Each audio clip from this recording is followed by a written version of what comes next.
Hello my dear students and welcome to Zenith Academy Online. My name is Shagufta Jaipuri and today I'll be teaching you blood circulation system. And in this video lesson we'll be talking in detail about the structure and working of heart. So children, all of us know that the circulatory system consists of heart, arteries, veins and capillaries. Let us study the location of the heart. Children, heart is situated exactly at the center. We believe or we have heard a lot of times that heart is slightly to the left, but it is not so. It is exactly in the center of the two chest and above the diaphragm, but the end of this slightly triangular shaped heart is towards the left, and this is where while the working of the heart, the most powerful contractions occur. So when we try to feel the beating of the heart, it is slightly towards left. That is why we say that heart is towards left, but this is the exact position of the heart. Now children, the heart is covered by a double walled membrane. You can see here a double walled membrane. So this double walled membrane is known as pericardium, and a cavity, that is pericardial cavity, a pericardial fluid is present which helps or which protects the heart during and prevents the friction during heartbeat, so protects it from mechanical injuries. Children, the approximate length of the heart is 12 centimeter and the approximate width is around 9 centimeter. Okay. Now children, you can see this is the structure of the heart. First let me explain you in detail the structure and then we will go for the working. So, children, our heart is divided into 4 chambers. The 2 atriums, okay, they are also known as auricles. So right atrium and left atrium, and then right ventricle and left ventricle. So there are 2 atriums and 2 ventricles. Okay. Now there are 4 types of valves present. Now this valve and this valve, if you see this valve and this valve, these are in between the atrium and ventricle. So this tricuspid valve, this particular valve is between right atrium and right ventricle, and this valve is between left atrium and left ventricle. So these are called as atrioventricular valves. These are known as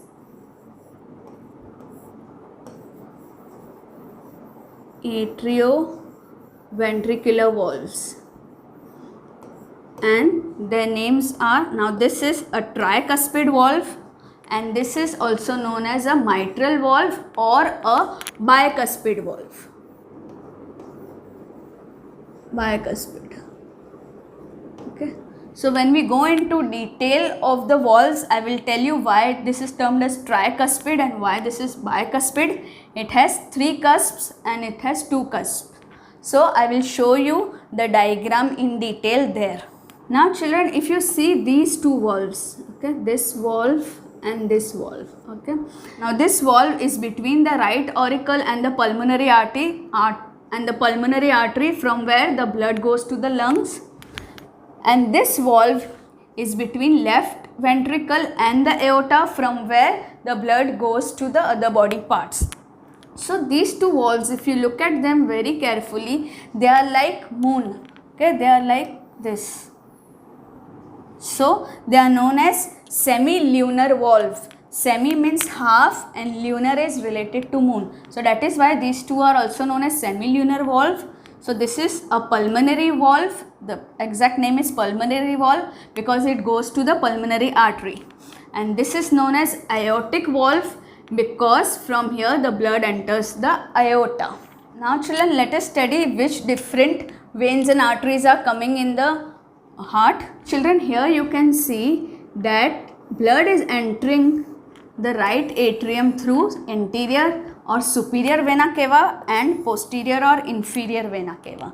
Now from here, okay, the blood is carried from our head, chest and our arms. So from there, from all these body parts, the blood comes to the right atrium through anterior vena cava or superior vena cava. It is also known as precaval. So from these parts, the deoxygenated blood, that is the blood which is devoid of oxygen, carrying more of carbon dioxide. So that blood comes from here to the right atrium. Now the blood from the organs that are posterior to the heart, that are below the heart, that is our legs and abdomen, from there the blood comes to the right auricle. So this is known as posterior or inferior vena cava. So from these two parts the blood comes to right. So from these two the blood enters the right atrium. Now from the right ventricle the blood goes to the lungs, because since deoxygenated blood had come, now this deoxygenated blood has to go to the lungs, so that if in the lungs again the exchange of gases can happen. Again we can take in oxygen and give out carbon dioxide from that deoxygenated blood. So now the blood, deoxygenated blood, go to the lungs through pulmonary artery. Okay, so it is going to the lungs from here. Now coming to the left hand side, now blood that is oxygenated from the lungs. Now from lungs the oxygenated blood is coming to the left atrium.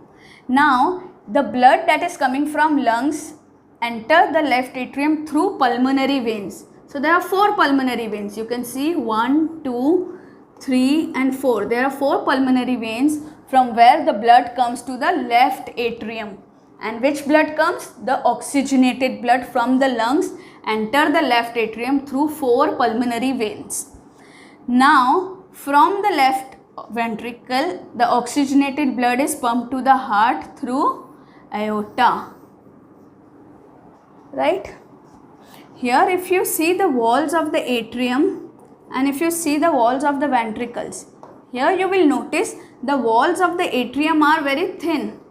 Okay, because what is their main function? Their main function is to collect blood from the body parts and just give it to the ventricles. Okay, that is why the walls are thin. The right ventricle has to push blood to the lungs and the left ventricle has to push blood to the body parts.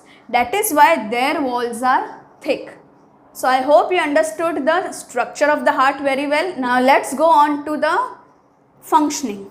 Now children, first of all in the right atrium the deoxygenated blood is poured in from the interior vena cava and the superior vena cava. So from both of them the blood enters the right atrium. The deoxygenated blood from our body parts, that is above body part and below body part, enters the right atrium.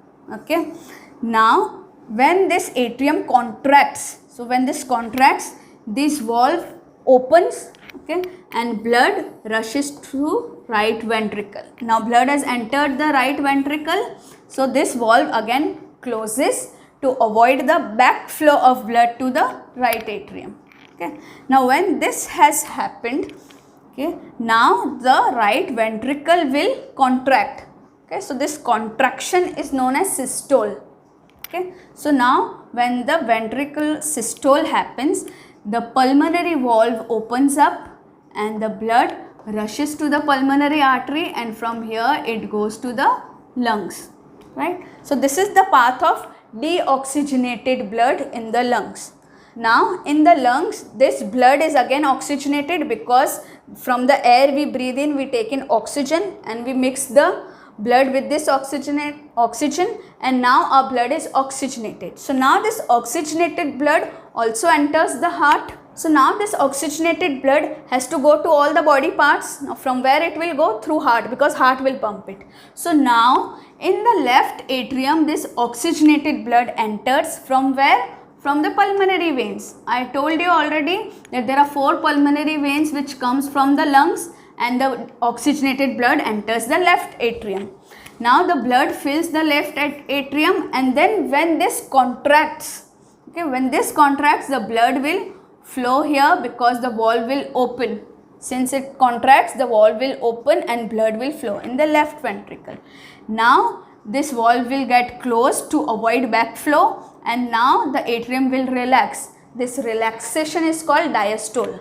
So now atria diastole happens. So now this relaxes, blood enters here. Now left ventricle now will contract. So now when this contract, the blood is pushed here and this valve, the aortic valve, opens up and blood rushes to the aorta, and through aorta it goes to different body parts.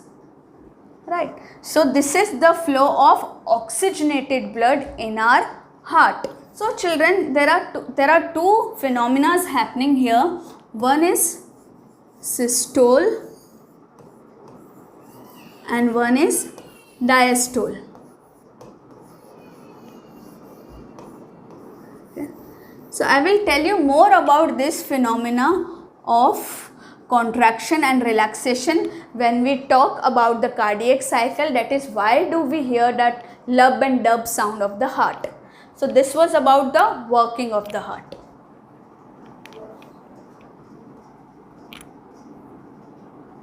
Now you can see here that blood is coming from superior vena cava and inferior vena cava here. You can see blood is coming here, then it is rushing here, and this is closing, and now blood, this is opening and blood is going to the lungs. Now from here the oxygenated blood is coming to the left ventricle, to the left auricle, and it is coming to the ventricle. From ventricle it is going to the aorta and is supplied to different body parts. Now I will tell you about the valves in detail. Now here you can see between the right atrium and ventricle there is a valve. So this is a tricuspid valve because it has 1, 2 and 3 valves. Okay. And between the left atrium and the left ventricle there is mitral valve or bicuspid valve because it has 1 and 2 cusps. Okay. Now here, that is from the ventricle when it goes to the lungs. Here the valve that is present is known as pulmonary valve, is also made up of 3 parts. So this is the closed section. Now the same thing here, if you see the aortic valve, it is also having 3 parts. So you can see here there are 3 cusps. So tricuspid valve, and this is a bicuspid valve. And here if you see the pulmonary valve and the aortic valve, which are what type of valves? Semilunar valves. Okay, so this is in the open condition now. So they are 3 in number and they are pocket shaped. So you can see here that they are 3 in number and the shape is like of a pocket. So the apices of these flaps, that is the apex of these flaps, how are they held so strong? Why they are not loose? Why they are at their position? Because they are held in position by tendinous cords known as chordae tendinae. And where do they arise from, these cords? They arise from the muscular projections of the ventricle wall. The walls of the ventricles provide these muscular projections which are known as papillary muscles. So because of these muscles, there is this tendinous cord like this. There is a tendinous cord, chordae tendinae, because of which the apex of them are held in their own position. Children, here, have you ever observed a cashier at a bank? A lot of money comes on a table and leaves her counter every single day. But can she use all of this money? No, she can use only a small part of the money, that is her salary. In the same way, our heart also is something like a cashier at a bank. Our heart daily pumps in a lot of blood, but it cannot use all of this blood for itself. It uses only a very small amount of blood for its own functioning, because the muscles for contraction and relaxation also need some energy, and this energy comes from the blood and the oxygen of the blood. So see here, if you see at the base of the aorta, okay, there are 2 coronary arteries. This is the right coronary artery and this is the left coronary artery, which supplies blood to the muscles of the whole heart. So these supply blood to the heart muscles, and whenever there is any blockage in any of the coronary artery, that is right or left, or on any one or more of their branches, then there is a deadening of the corresponding area of the heart muscles. Suppose this branch, okay,